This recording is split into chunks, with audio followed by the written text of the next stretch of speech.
Okay, I have a slip knot, and I have a yarn tail. A tail is the end that you get once you start a crochet project, and this is the working yarn, the yarn that is connected to the ball of yarn over there.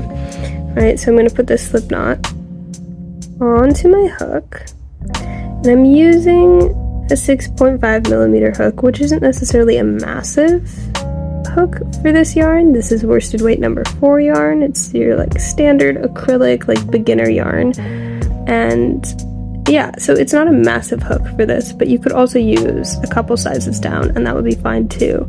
When I'm learning to crochet and teaching others to crochet and I'm learning new stitches, I like to use a bigger hook so I can see more of what's happening. If you use a smaller hook, your stitches are going to be tighter, and beginners tend to have tighter stitches instead of looser stitches, thinking that that is, you know, a more ideal way to crochet, when in fact, usually you want to lean towards the opposite because stitches tend to be too tight, and it's just classic beginner figuring out your own tension. In addition to figuring out how you hold your hook and everything, just working with the yarn enough to have a rhythm where your stitches work for you, that takes time.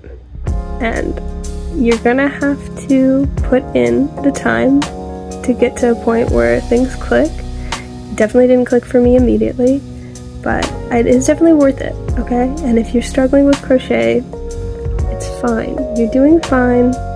You're gonna be okay. This is not like an easy thing to just pick up, alright? And with that, I'm going to go into how I do a chain stitch. So for a chain stitch, I'm taking the loop that's already on my hook, and I'm pulling yarn through it so that I have a new loop.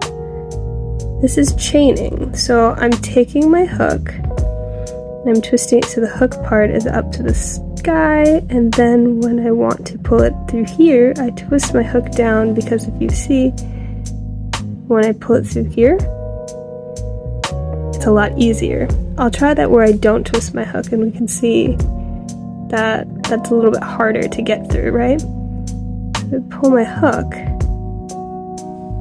comes across a little easier. And let's do it this way where I'm not even moving the hook, it's just explaining through the yarn what's happening. So I have the loop, now I have a couple stitches, so we have the start of a chain, and we have yarn here. I laid it over here like this, right? So this would be us yarning over. It's now yarn over the hook, and to get back to one loop, we're going to pull the loop from behind over. I'm so sorry that I went out of focus. Let's try that again. We're going to go from behind over the front of the hook. So now we have one loop again.